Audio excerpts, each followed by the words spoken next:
Thank you for joining us again as we continue just to think about God's world and our place in it as caretakers.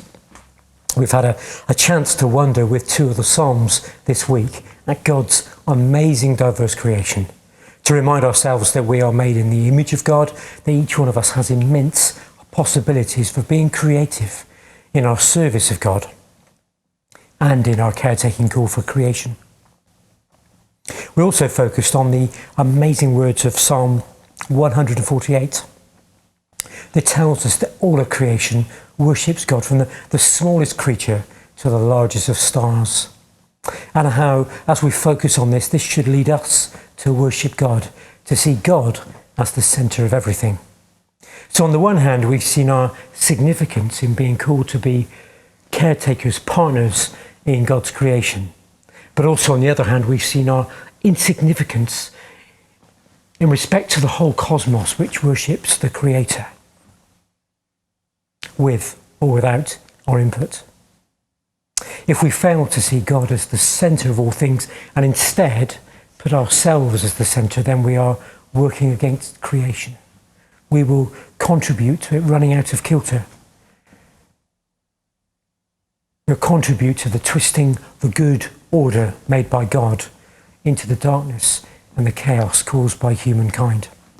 Well, today we're going to head for the New Testament and we're going to read something from Romans chapter 8.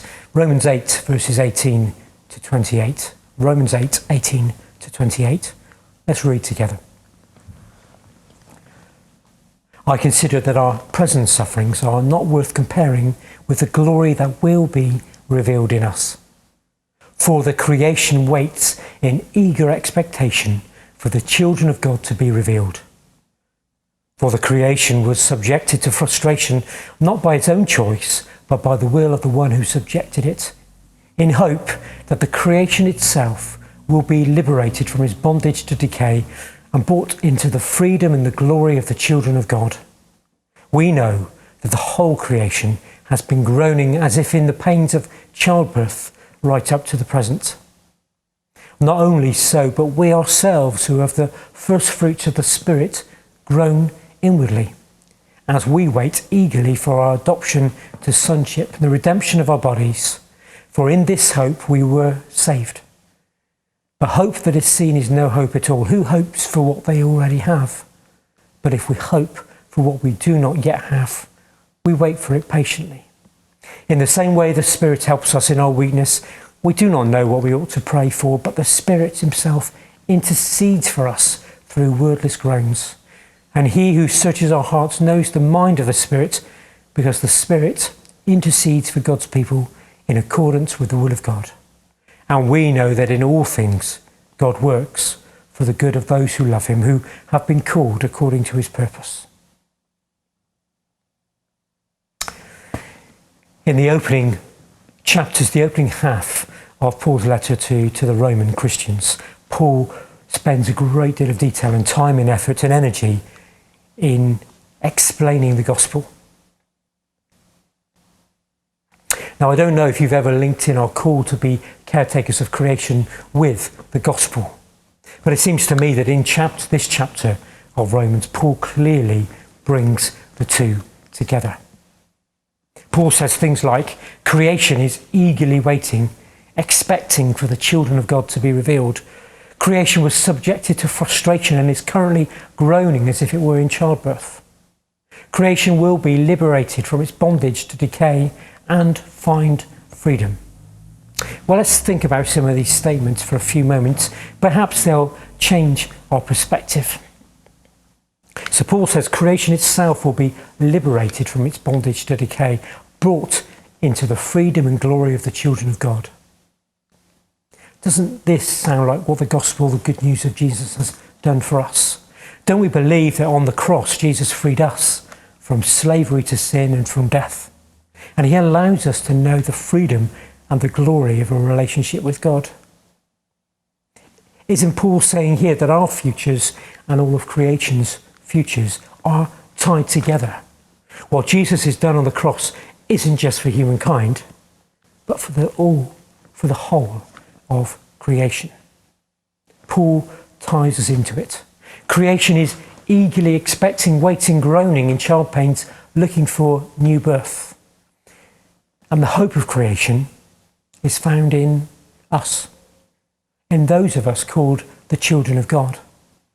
Who are the children of God? Well, those who have trusted Jesus. Jesus is the first fruits of the new creation.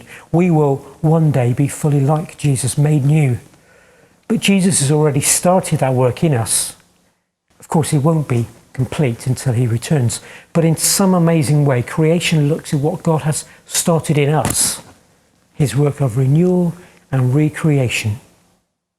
And creation takes hope. Creation sees in us the fallen caretakers of creation, the spark of new life and renewal that it desperately longs for.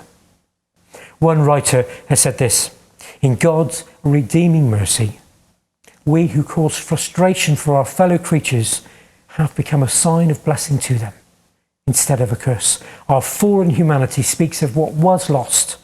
Our new humanity through Christ speaks of what is to be gained. One day, the return of Christ will usher in a renewed and united and perfect heavens and earth. There'll be no more tears or pain or suffering. But in the meantime, we who belong to Christ are the sign of hope for the rest of creation. Isn't all that mind-blowing? Well, we have another 2 days to think more about this and what it means for us. But maybe today, just a few questions to leave you and me with to ponder. How should the way we live and consume in this world change in order for us to be the sign of hope that Paul talks of? How should the way we live and consume in this world change in order for us to be the sign of hope that Paul talks of? And if our future and creation's futures are tied together, we will one day be fully renewed together, then shouldn't we be better caretakers now? Well, there are a couple of questions for us to think about as we finish today, and there'll be more questions in the next few days. May God bless us as we think about these things together. Amen. Nature shines with beauty, bringing us a revelation of the Maker's glory, leading us in adoration. Nature shines with beauty, bringing us a revelation of the Maker's glory, leading us in adoration.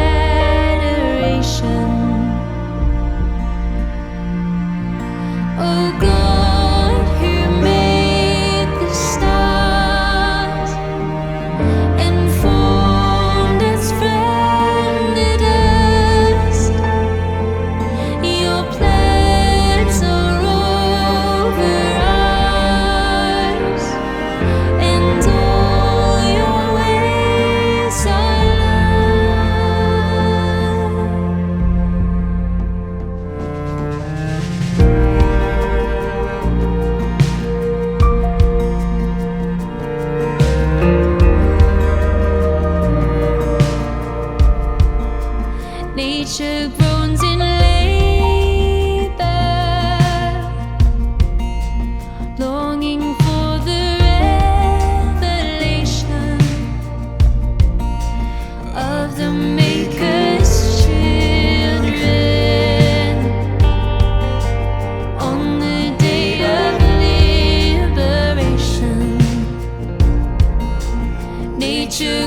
crowns with beauty,